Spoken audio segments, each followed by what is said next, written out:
Warning, this video contains team selection and captain choices which some viewers may find offensive.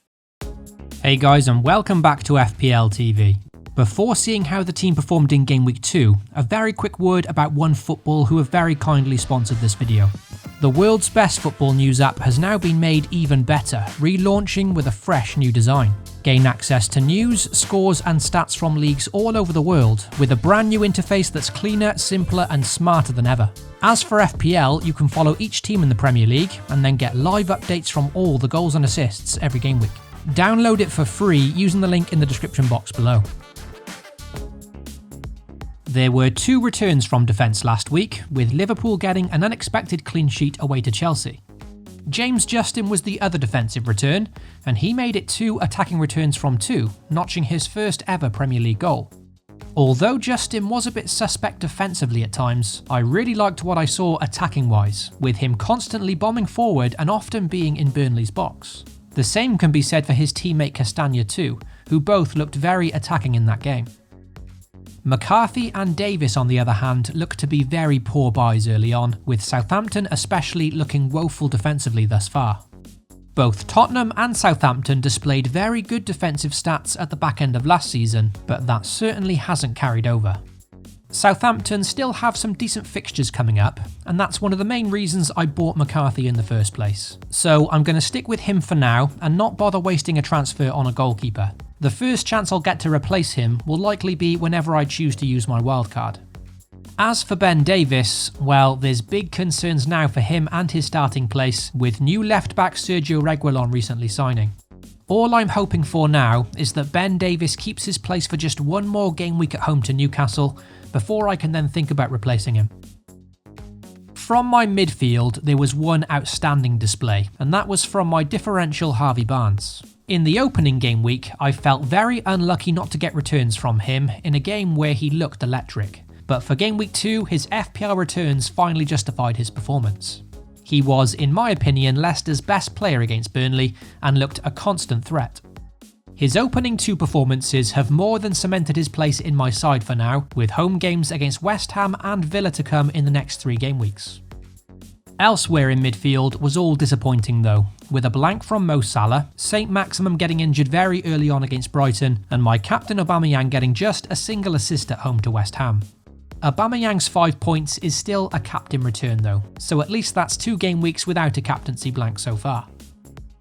As for the front 3, Mitrovic was the star man here, with 2 goals in a 4-3 thriller against Leeds. Having watched the game, admittedly I do feel a bit fortunate to get 2 goals from Mitrovic, because in general I just wasn't that convinced by Fulham, even despite them scoring 3 goals.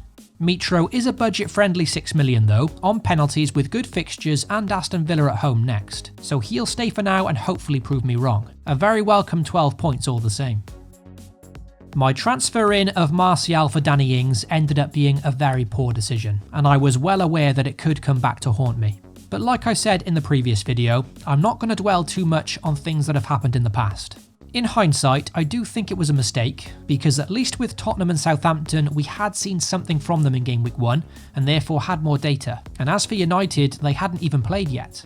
Essentially, I gambled on their form instantly being good, rather than waiting 1 game week and watching them first. It's 9 points dropped, but hopefully Martial can come good against Brighton. Lastly, Timo Werner hasn't quite done the business in the opening 2 game weeks, especially at a costly 9.5 million. However, in terms of his performances outside of FPL, I genuinely believe he's done okay.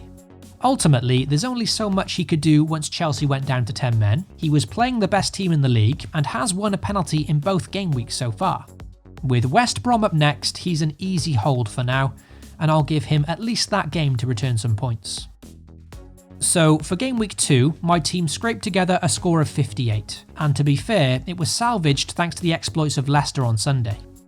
On paper, 58 is by no means a bad week, but with Game Week 2 having no less than 44 goals scored, and with my team only having involvement in 6 of them, it does feel a bit underwhelming. Both Tottenham and Everton scored 5 goals apiece, and to not have any coverage in those parties was certainly painful. 58 points was one below the average, and therefore a drop in rank down to 1.7 million. So let's move on to Game Week 3 now, and look at my transfer activity as well as my potential team lineup. Also, if you enjoy the content here at FPL TV, then be sure to drop a like and most importantly get subscribed. You can also hit the notification bell so you always know when a new video goes live.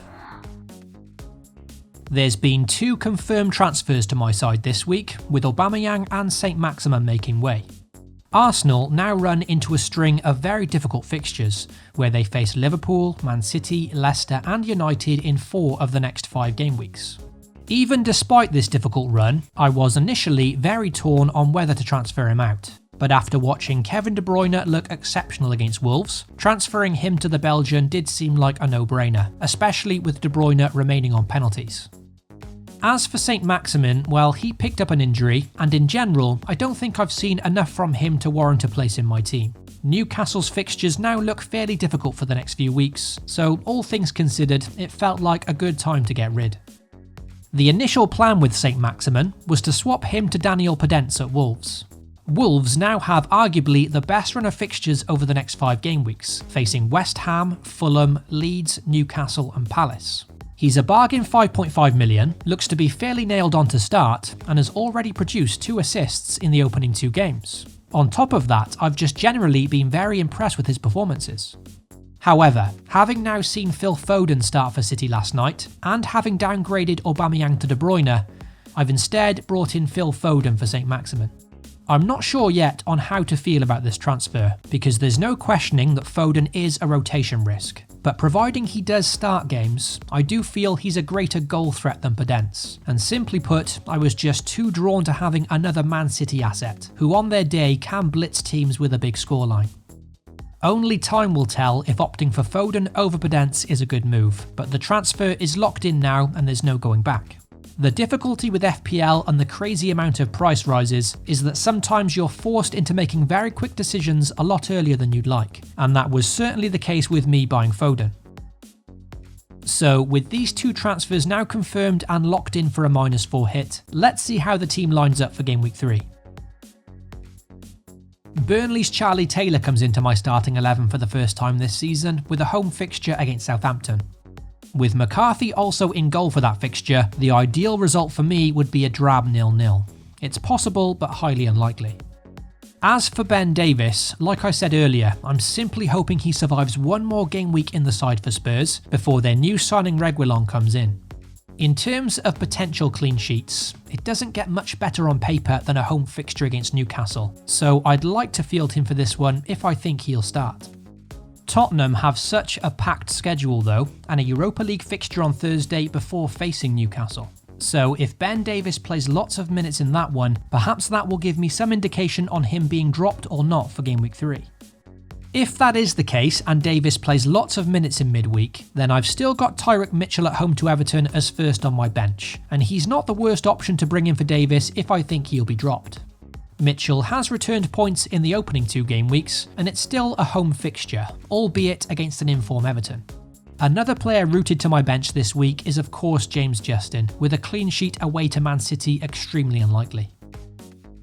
Game Week 3 could be last chance saloon for Timo Werner in my side, and if he doesn't perform against West Brom, then he's an easy switch to Raul Jimenez next game week, with Wolves having a lovely run of fixtures. For the captaincy in Game Week 3, there's 3 candidates. Timo Werner was my initial choice, but that was before I brought in De Bruyne.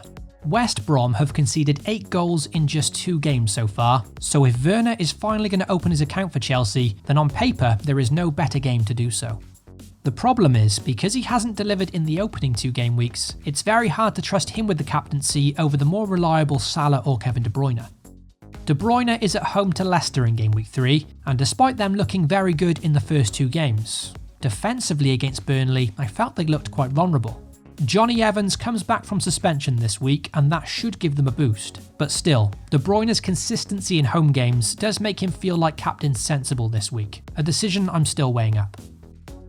So that's how the team currently lines up for Game Week 3. There's still plenty of cup games to be played in midweek, therefore if there's any changes or unexpected injuries, then I'll post any further updates over on Twitter shortly before the game week deadline. If you enjoyed the video, as always be sure to drop a like and most importantly get subscribed to FPL TV. FPL responsibly, and I'll catch you all in the next video.